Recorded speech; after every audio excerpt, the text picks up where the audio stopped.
আসসালামু আলাইকুম দর্শক আপনার সবাই ভালো আছেন? আলহামদুলিল্লাহ আমি ভালো আছি। আর আজকে হলো আমার সে কোয়েল পাখি ডেলিভারি দেওয়ার দিন, কারণ এর আগে অনেক আগেই আমি ভাইয়ের কাছ থেকে অ্যাডভান্স নিয়ে রাখছিলাম, কারণ অ্যাডভান্স ছাড়া তো কোনো কিছু রাখা সম্ভব না, কারণ সে নেবে কি না নেবে সেটাও তো শিওর নাই। এর জন্য বাইরে অ্যাডভান্সটাই রাখছিলাম। আপনার ওইখানে প্রায় 200 পিস বাচ্চা সে চাইছাল, আর আল্লাহর রহমতে বাচ্চা ফুটছে, আল্লাহ পাকের ইচ্ছা বাচ্চা ফুটছেন। কতগুলো ফুটছে আমি শিওর না, আমি আগে দেখতেছি, পর দেখার পর বাইরে ফোন দিছি, ভাই আসছে, আসার পর বাচ্চাগুলো বের করতেছি, আর আমি আগে ডিমের খোসাগুলো আলাদা করতেছি, কারণ ডিমের খোসার জন্য অন্য বাচ্চাটা বের হতে পারে না, খোসার জন্য আর একটা বাচ্চার মুখ আটকা থাকে।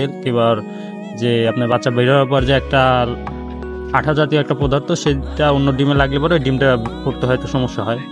এই জন্য আমি এটা আলাদা করে আগে বাচ্চা করে খোসাগুলো আলাদা করতেছি। আলহামদুলিল্লাহ বাচ্চা ভালোই ফুটছে, আল্লাহ তালা দিছে, অনেকগুলো বাচ্চা ফুটছে। বাইরে ফোন দিচ্ছি, ভাইও আসতেছে, আমি এগুলো রেডি করতেছি।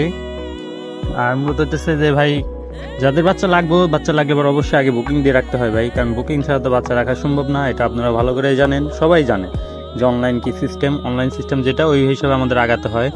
তো ভাইরে ফোন দিছিলাম, ভাই আসতেছে বলছে যে আসতেছে। সে আসার আগে আমি যে বাচ্চার খোসাগুলো আছে এগুলো আমি আলাদা করে বাচ্চাগুলো সেপারেট করে আমি আবার ভিতরে দিয়ে আবার হিট দেবো হালকা, যাতে বাচ্চাগুলো একদমই শুকায় যায়। তো বাচ্চা মাসাল্লাহ ভালোই ফুটছে, মনে হচ্ছে আপনি 100+ ফুটবে, তারপর আমি শিওর না। যেগুলো ফুটছে ওইগুলো আমি আগে দিয়ে দিব, যেহেতু ভাইয়ের পাশে বাসা হলো একটু আশেপাশে আছে, সে আসবে। এখন বাচ্চা কমপ্লিট, আমি ভাইয়া আসছে, আমি গুনা দিতেছি, আপনার জোড়া ধরে ধরে গুনা দিতেছি। আমার ফ্রেন্ড ভিডিও করতেছে, সমস্যা নেই। আর মূলত আপনাদেরকে যে নিয়মটা বলি, কারণ আপনাদের যদি অর্ডার করার নিয়ম যেটা, যদি আপনাদের বাচ্চা লাগে সেটা আপনার আগে আপনি অর্ডার করতে হবে। অর্ডার করে আপনি কিছু টাকা অ্যাডভান্স করে রাখতে হবে। আর বাচ্চার রেটটা ভাই উঠানামা করে, এই জন্য বাচ্চার রেটটা বলা যেতেছে না। আপনাদের লাগলে অবশ্যই জানাবেন, বাজার জনচার যেটা দাম আছে তার থেকে আমি 8 আনা কমই রাখবো, সমস্যা নাই। আর আবার অনেকে ভাবতে পারেন যে 8 আনা কম, ভাই 8 আনা অনেক কিছু ভাই, কাঁচা বালের ব্যবসা আপনারা জানেন, যেটা হলো কাঁচা একটা ব্যবসা। 8 আনায় অনেক কিছু, আপনাদের লাগলে অবশ্যই জানাবেন, সমস্যা নাই। বাজার যেটা দাম আছে তার থেকে কিছু হলে কম রাখবো আমি, ইনশাল্লাহ আমি সবার জন্য চেষ্টা করবো, সমস্যা নাই। আর বাচ্চারা আমি বাইরে গুনা দিতেছি, একে একে জোড়া ধরে গুনা দিতেছি, আর ডিমের খোসাগুলো আমি আলাদা করে দিতেছি। সবাই চাইলে পরে আপনি এটা করতে পারেন, অল্প পুঁজিতে একটা ভালো একটা মোটামুটি। প্রথমে তো কষ্ট হবে, প্রথমে তো লাভের আশা করা সম্ভব না, কারণ আপনারা জানেন যে আমি আগে কবুতর পালতাম, এখনো কবুতর আমার বাইরে সেটা আছে মাসাল্লাহ।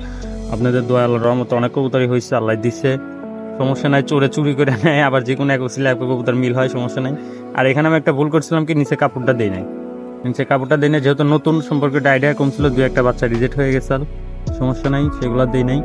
আর ডিম বাচ্চা কমপ্লিট, আর যেগুলো একদমই ছোট ওইগুলো নেয় নাই ভাই, কারণ আমু দেয় নাই, কারণ শরীর শুকায় নাই, শুকানে আমি রাইখা দিচ্ছি। আর হইতেছে আপনার ডিমগুলো একদম করে দিচ্ছি, আর ডিমগুলো পাতলা করে দিতেছি। ডিমগুলো পাতলা করে দেওয়াতে হবে কি, তাহলে দেখা যায় যদি কয়েকটা ফুটার, তো আল্লাহর রহমতে তো ফুটবে, কয়েকটা মাথা ফাটা দেখছি আমি, সেগুলো যাতে বের হতে ইজি হয়, যাতে তাদের সমস্যা না হয়। আজকের ভিডিও এখানে শেষ করতেছি। সবাই ভালো থাকবেন, সুস্থ থাকবেন, আল্লাহ হাফেজ।